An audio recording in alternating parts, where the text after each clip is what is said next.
What I, of course, am going to try and do this evening is to tell you briefly something about the nature of biological clocks, so-called, which is a topic that's become a large and active field in the last few decades. But I also want to take the opportunity in telling you about this field, something about how it came into existence, how it developed, because it seems to me it's an excellent example, it provides an excellent example of some aspects of what science is. And let me very briefly at this outset tell you what to look for in this context as I go through. I'm interested in science in the sense that an English zoologist, J.Z. Young, described it. Young described science as an enterprise looking for a language suitable for the discussion of experience. That's a rather long and turgid statement, but I think it is a very profound one. Science, of course, is not nature itself. It's man's model of nature, if you will, man's understanding of nature, and that understanding is framed in language. We talk about nature, we talk about experience, and science indeed is the language, or rather the model of nature, the picture of nature we have framed in our language.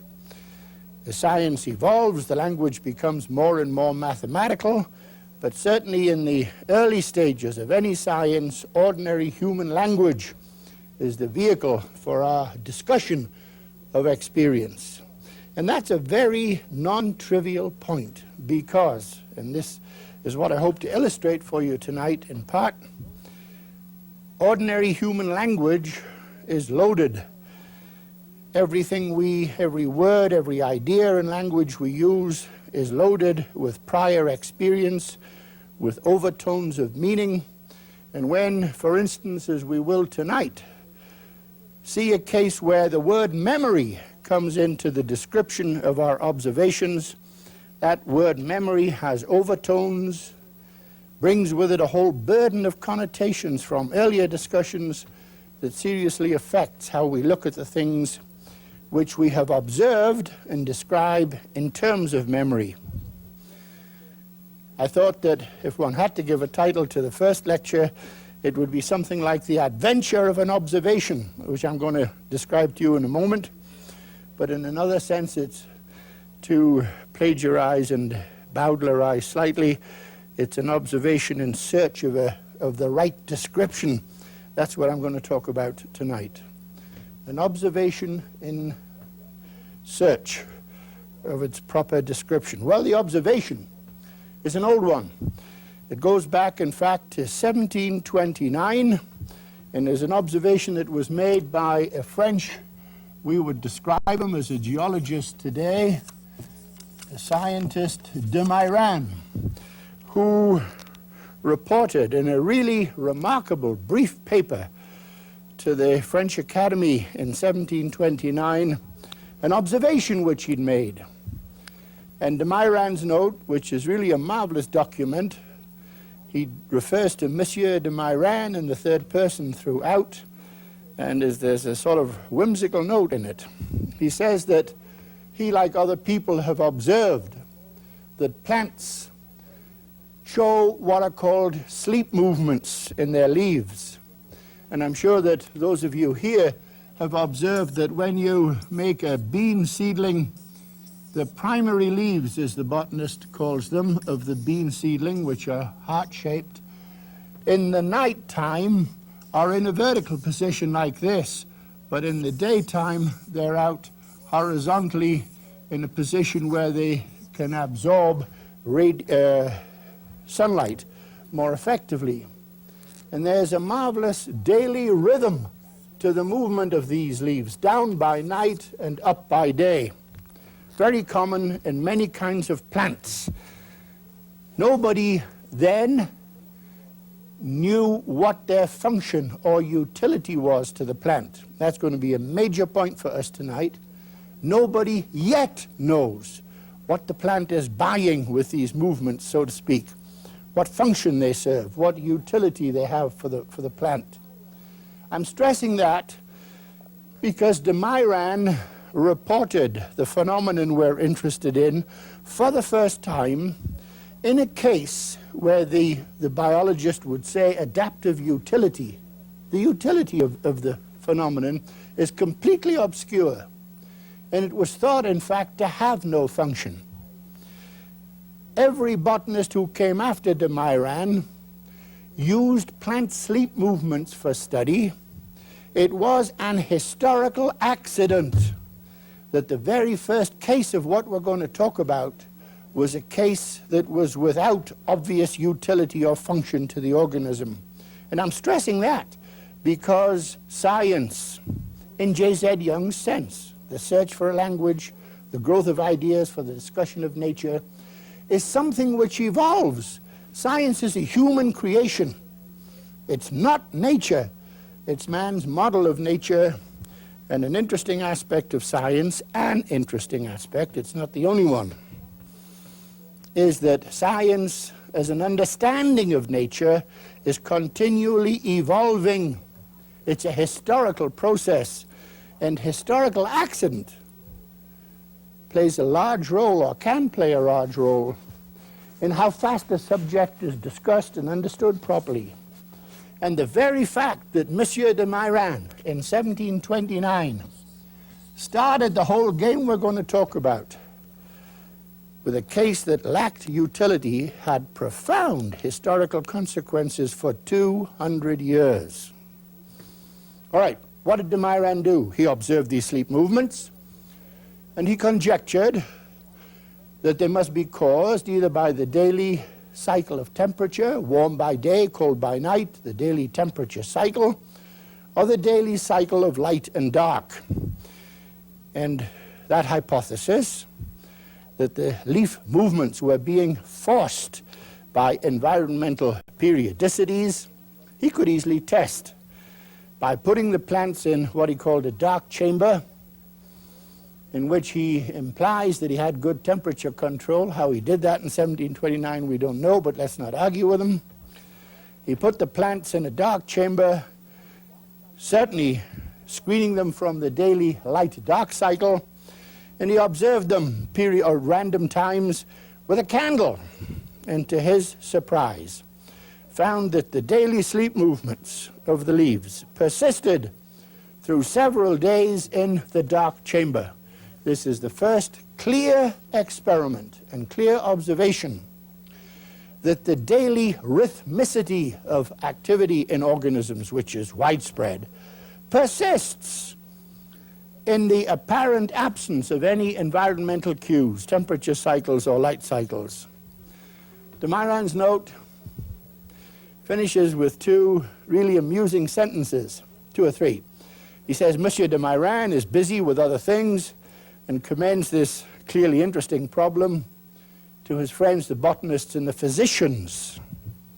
No zoologists in those days of any consequence, apparently. Then the next sentence says, progress on this problem will probably be slow. And for a moment, if you stop there, you think that he's knocking botanists and physicians to whom he's turned the problem over. But that's not it. His last sentence says, the nature of true science is the experimental kind. And he implies that he doesn't know what the next experiment is. And indeed, he didn't. De Mairan's little paper was not known to those of us getting into the business in the 1950s until my German friend Erwin Bunning himself, not knowing of it, rediscovered it as late as the 1960s. But it was only our ignorance. It turns out, looking at the thing historically now, that all the botanists of Europe, all the famous ones, including people like Charles Darwin, knew about de Mairan's paper and knew about the phenomenon of persistent daily rhythmicity, as it was called, in constant environmental conditions. They all knew about it. And the person who is most remarkable in this context is probably still the greatest of all plant physiologists, often described as the father of the whole field of plant physiology, the German Wilhelm Pfeffer, who discovered osmosis, among other things. Pfeffer wrote 2 books on de Mairan's phenomenon, one in 1875 and another in 1915. De Mairan was well known. But de Mairan had been right. Progress was slow. Nothing happened up through Pfeffer. And in that 200 years, there were 3 themes to what was discussed. One theme was memory, 2 theme was no function, and the 3rd theme, very late in the game, the turn of the century, is that some factor X, some mysterious factor X, like brand X, was causing the phenomenon. What are these 3 themes? Memory. Pfeffer himself used to describe these movements with the German phrase Nachschwingungen, after swings. It is as though the plant, having experienced a 24-hour periodicity of light and darkness, of hot and low temperature, put into constant conditions, in some sense remembers the previously experienced periodicity, some generalized memory in protoplasm important. The other function is the one I've alluded to. The other theme in all of the published work of that 200 years was that the phenomenon was a sort of biological curiosity anyway. It didn't have any function or utility for the organisms.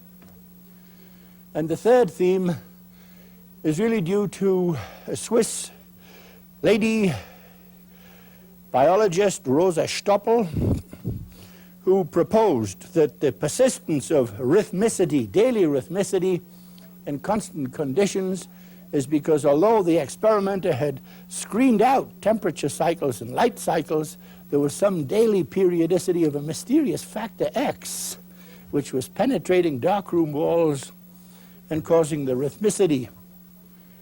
It's interesting that around the 1920s, the late 20s, after Madame Curie's work, several papers were published which were asking whether or not daily periodicities in secondary induced cosmic rays, as we would call them now, were causing the rhythm.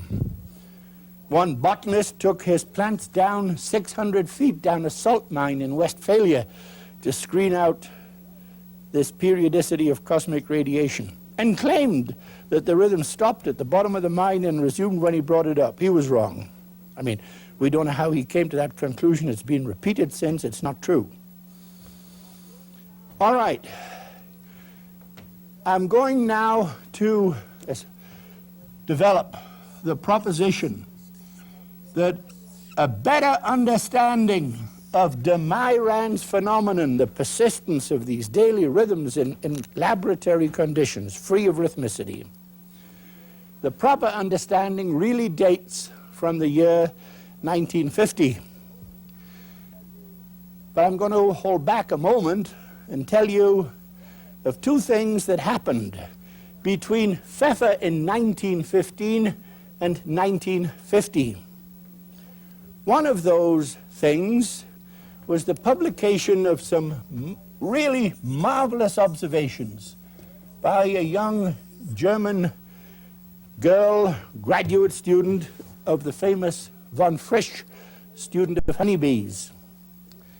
Ingeborg Behling discovered that if she put out a little table in a meadow in Bavaria with a watch glass and sugar water in the watch glass, bees would find that watch glass, find the sugar in it, and take the sugar to be nectar from flowers, equivalent of. And they would drink from it. And they would go away and come back the next day. At this time in the late 20s, von Frisch's laboratory in Germany had already developed a technique for capturing bees in a pair of special tongues, and with paint drops on their wings and thorax, numbering them with coating them with paint spots, so that Ingeborg Behling, for instance, could study up to a couple of hundred numbered bees from a local colony. And she found that if bee, for instance, I'm inventing the number, I don't remember it, but let's say it was bee number 127, found this food source at 3 o'clock on Monday, it would be back at 5 to 3 on Tuesday, on Wednesday, on Thursday, and on Friday, even though in those subsequent days, no sugar. In the psychological jargon, no reinforcement. The bee, her language, remembered 3 o'clock from Monday and came back at 5 to 3 on Tuesday.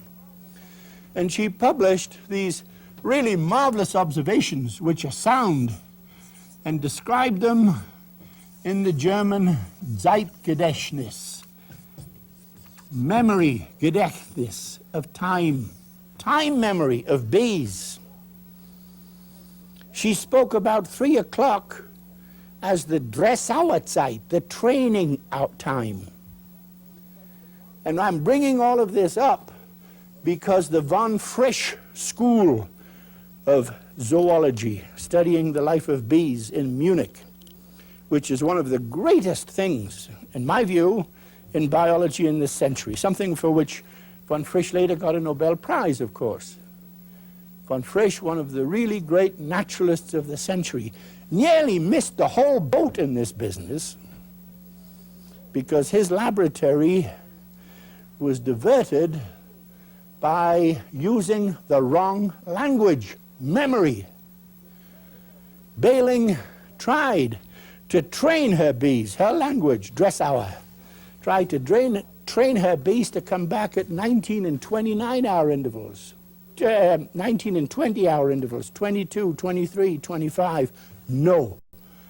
When the bee found the sugar, it came back 24 hours later, no matter what time of day. Miss Behling never connected, or I shouldn't say never, for the first 6 or 7 years of her work, Behling never connected her observations with de Mairan's phenomenon. And I haven't told you that de Mairan's phenomenon, as I like to call it, the persistence of daily rhythms, was now known to be widespread among animals and plants of all kinds, including insects. And it's interesting looking back at the dependence of science on technology. No good recording instruments in those days. So the literature is full of accounts of what are called click beetles. Beetles who, if get on their backsides, have a way of clicking to write themselves up, and you can hear the click. So you find you put click beetles in a dark box, and you get a beautiful daily rhythm of clicks out of the box when the beetle falls over, and so on. Technology holding back good observation, but nevertheless, de Mairan's phenomenon, known to be widespread, and Behling not connecting with it until in 1937, I think. About 8 years after her first paper, she wrote a review in which she tried to relate her observations to de Mairan's rhythms. And what did she do? She wanted to explain de Mairan's rhythms as Zeitgedächtnis, memory, right? Going back to the old Pfeffer business, in a way that the organisms are remembering previous experience. There's a lot more to be said about the von Frisch School's work on Zeitgedächtnis, but we don't have time for all of it. Suffice it to say that one more student, a friend of Behling's, I assume they were friends, they overlapped in the laboratory at the same time, a man, Otto Wahl, did some remarkable observations in which he caught a bee, for instance, same setup, let's say he caught it at 3 o'clock, took it into the laboratory and put it in an incubator in which he lowered the temperature down to, let's say, 15 or 10 degrees centigrade for 6 hours, and then released the bee. Question: if the Zeitgedächtnis, if the memory, if the mechanism of memory is metabolic, It'll be temperature dependent. Everything we know about the metabolism of cells goes faster, slight overstatement, goes faster when the temperature rises, goes slower when the temperature is dropped. If the memory is based on metabolism, I should be able to make the bee late tomorrow by chilling it. Not at all. Bee shows up at 5 to 3. So, does this mean factor X? Of course, factor X isn't going to be affected by the bee being chilled. But in later experiments, Val put the bee in a refrigerator at 5 degrees for 6 hours. And if the temperature goes down low enough, it stops the clock. And the bee that has been in the refrigerator at 5 degrees for 6 hours is 6 hours late. Marvelous. Yeah, Val, the laboratory leaves that business of the effect of temperature as a confusing set of results. Now, I'll come back to that in a moment. What happened in 1950? Well, in 1950, and up through 52, but I'm going to stick all those years, 2 or 3 years together and lump them as 1950. 2 of the most beautiful pieces of experimental zoology were published. One by the von Frisch School, which nevertheless still nearly missed the boat, and the other by a German zoologist, Gustav Kramer. Kramer working with birds, starlings, and von Frisch with his honeybees.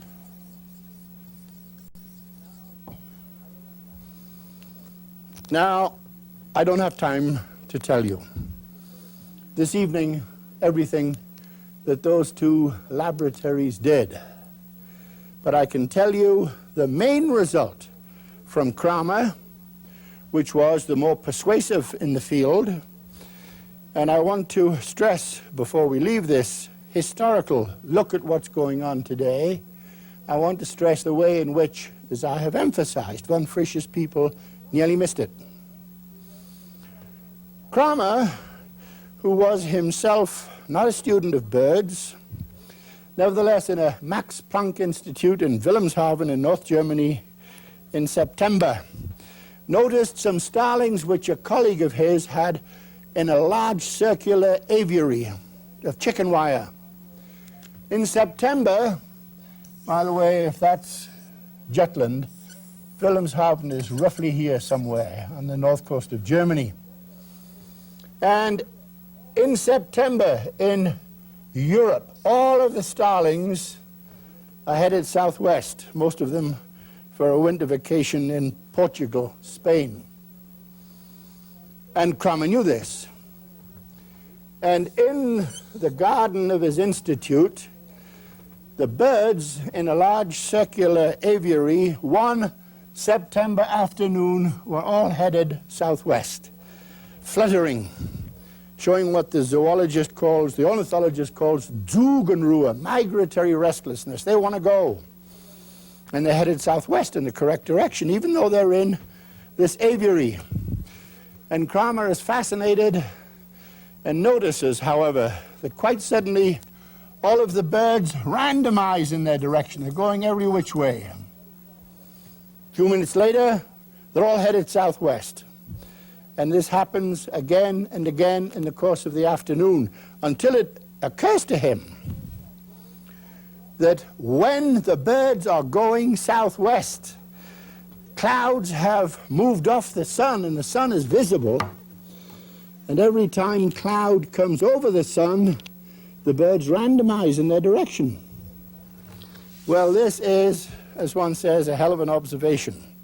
If you take it seriously, it means, and by the way, all of this is spelled out in some correspondence of Kramer to a fellow zoologist, Stresemann. Am I sort of to believe this?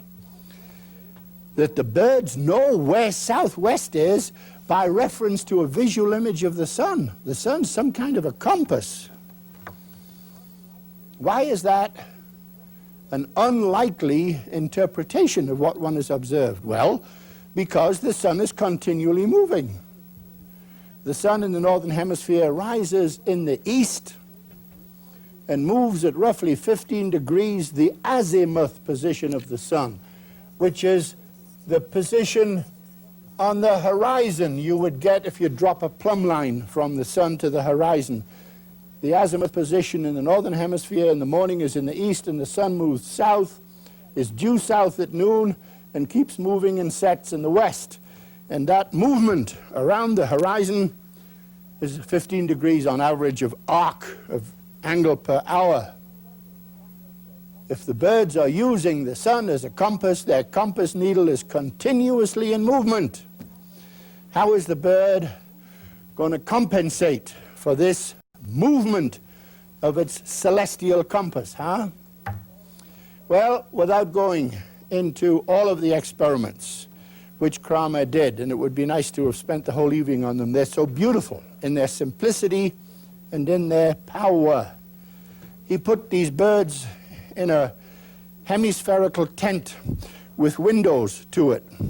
He himself lay under the table and had a little peephole through the floor so he could see the birds, but the birds couldn't see him. And these windows in the tent could be opened. And when the birds in a cage could see the sun, they oriented to the southwest. But if he closed that window so they couldn't see the sun, it was like putting a cloud over the sun, they became randomized. And he played games with mirrors on the doors of the tent to throw off the orientation of the birds. But the final experiment, which I am going to take time, the one and only experiment in even semi-detail I'm going to tell you about, is after he has trained birds. Now, this is the proper use of the word training. Starlings about this size, do you see, in a circular cage about 2 feet in diameter, are allowed to look at the sun and inspect feeding cages, which are put at compass points around this cage, which is of cloth, fishnet. The birds can push their bills out through the cage, and they rapidly learn, rapidly being a few days, for instance, that there's a food reward, which they can't see. They've got to poke their bill through some rubber. There's a food reward in the eastern cage. And they're trained to do that at, let's say, 9 o'clock in the morning when the sun is here. If that is east, and that is south, and that is north, and this is west, at 9 o'clock in the morning, the sun is on its way towards the south, about 45 degrees off east. The bird learns that this cage has food. The marvelous experiment is that if you bring the bird in now at any time of day, no matter where the sun is, midday, early afternoon, late afternoon, the bird goes to the eastern cage for food. And I'm not going to take time to go through the details of why the experiment was so good. The cage can be rotated. The actual physical cage is different in each test. The bird's not learning that it's the cage with a little nick in the top left-hand corner and all of that. And then finally, what Kramer did was to give up experiments in the field. And after he trained such a bird, the bird had learned that the food is in the eastern cage. It's brought into the laboratory where it cannot see the sun at all. And its feeding cage is placed inside of a large circular tent of nylon. It's hemispherical. The bird is in a uniform universe. It can't get any visual cues. But outside of the tent, there's a 500-watt lamp here, which is shining through the nylon tent and making a big disk of light. And the hope is that the bird will take that artificial disk of light as the sun and orient to it. The bird indeed then is brought in to this indoor sun, fixed sun environment at 6 o'clock in the morning, and it goes due east towards, that is, towards the light. The light is left where it is. The bird's brought in at 7 o'clock, it goes here. 8 o'clock, it goes here. 9 o'clock, noon here, and so on. Every hour the bird's brought in, the light is left fixed here, and the bird adds 15 degrees of arc per hour in this direction. And in the course of the day, even if you wake the bird up in the middle of the night, when it never sees the sun in nature, it continues, it consults its XT or AT or whatever computer it has, and goes through the program, adds 15 degrees of arc, and gives you the correct orientation. It's a marvelous experiment. There are no external cues. The bird knows, it's in the northern hemisphere, the bird, quote, knows, whatever that means, that the sun moves in a clockwise direction, 15 degrees of arc per hour. The bird assumes the light is the sun and that it is moving clockwise at 15 degrees per hour. In fact, the sun is fixed and the bird is adding 15 degrees counterclockwise in the hope, or with the intent, as it were, of going eastwards all the time. A marvelous experiment. And it is followed up by a series of experiments started by Kenneth Rawson at Swarthmore College in Pennsylvania, but working with Kramer, and then later by a man, Schmidt-Koenig, who's now in Tübingen, and these experiments are published roughly 1960, in which pigeons, which by now Kramer has shown orient using the sun and with the help of a clock, apparently. Pigeons which, if taken to the town of Gießen in Westphalia, where there's a marvelous old tower, and the birds are released from the tower in Gießen, they go home, homing pigeons. But if those pigeons are brought into the laboratory and exposed to an artificial light cycle, 12 hours light, 12 hours dark, in which the artificial light comes up at midnight instead of 6 in the morning, so the light signal as to day and night is phase advanced by 6 hours for a week. And the birds are brought south. Instead of going to Wilhelmshaven, they all go to Holland. A marvelous experiment in which there is now no doubt. You see, in this experiment here, all that is really proved is, and you have to watch your language, that the birds have access to somebody's clock. They know the time of day. They know the passage of time. But that experiment in itself with the birds inside the tent, that experiment, doesn't prove that the clock the birds use is inside the bird's brain or inside the bird. It might be factor X. But this experiment, the birds are taken to Wilhelmshaven. They're exposed to a light-dark cycle, which, as I'm going to elaborate for you, resets their clock. Resets their clock wrong. Phase advances it by 6 hours, as though your wristwatch was 6 hours fast.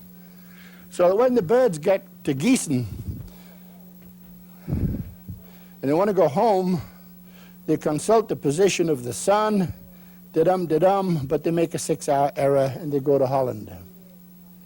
Now, I have very little time left in this first talk. And I want simply to stress for you that this work of Kramer's and his students, and I've stretched it over 6 years here, by the time you get to Gießen in Westphalia, had a profound effect on biologists re-examining the meaning of de Mairan's observations in 1729. It was certainly Kramer's experiments that brought me into the field, and I've been interested in all of this since about 1952. And for whatever reason, the idea occurred to me, as it did to others, that the clock, which birds clearly have access to, and a clock which is part of them, given this experiment and others like it, I don't have time to describe to you. The hypothesis arises that it's really related to de Mairan's observation. Isn't it true that when the bean plant's leaves go up and down with a period of 24 hours, something inside the plants, if it isn't factor X, is informing the plants on time, 24 hours to the cycle?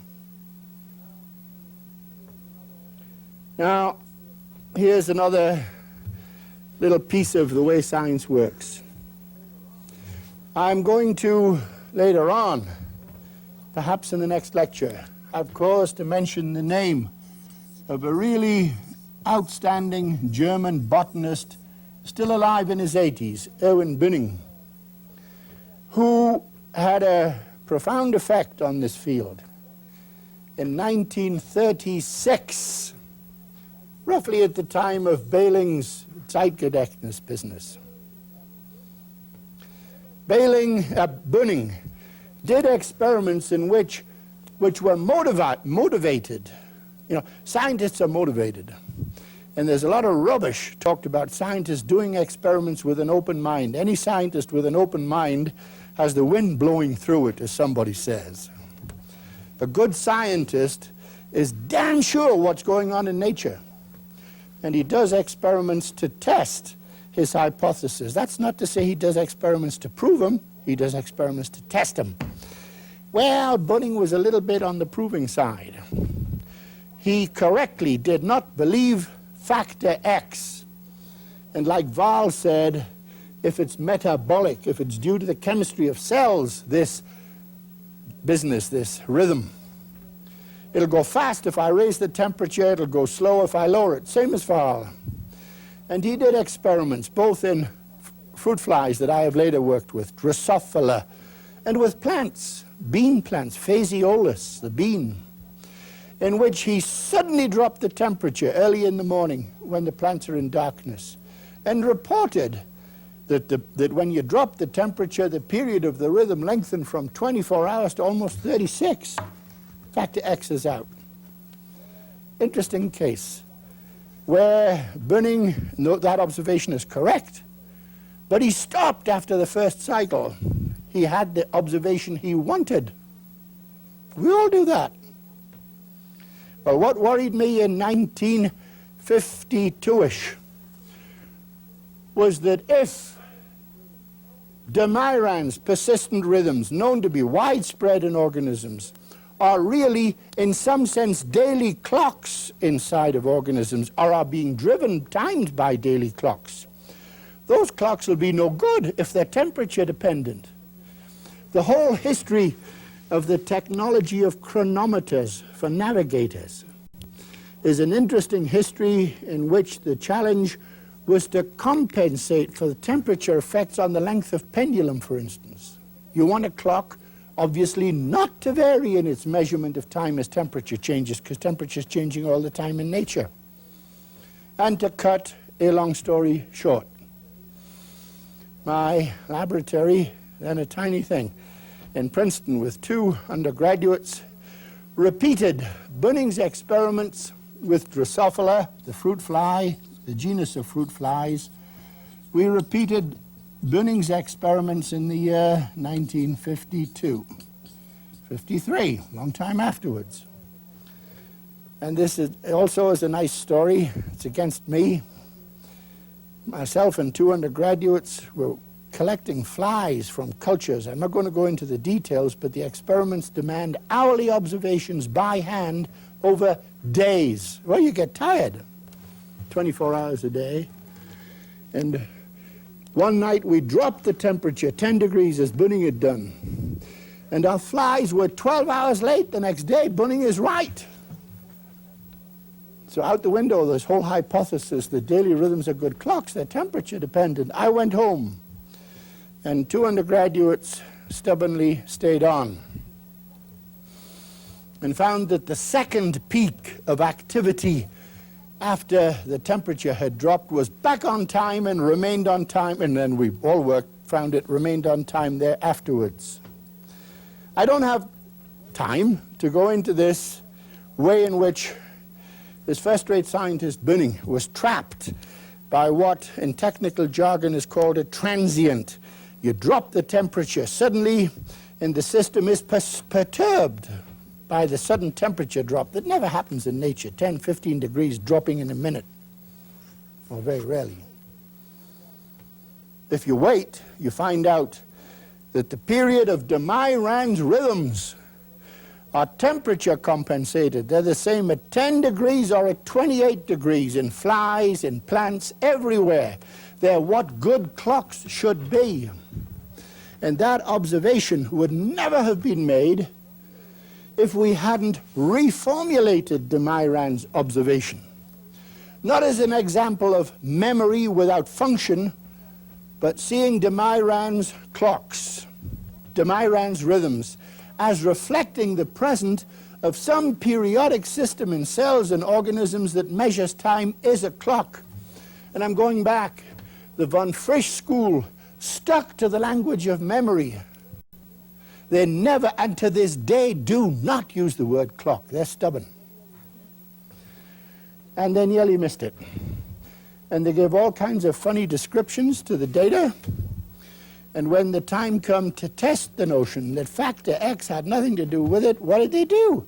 They took a bee colony that was displaying its memory and put it in a Pan-American plane and flew it from Munich to New York to show that the bees kept Munich time in New York. They could have done that experiment for thousands of dollars less in Munich by simply resetting the phase of the light-dark cycle that entrained the clock. They eventually did that 10 years later.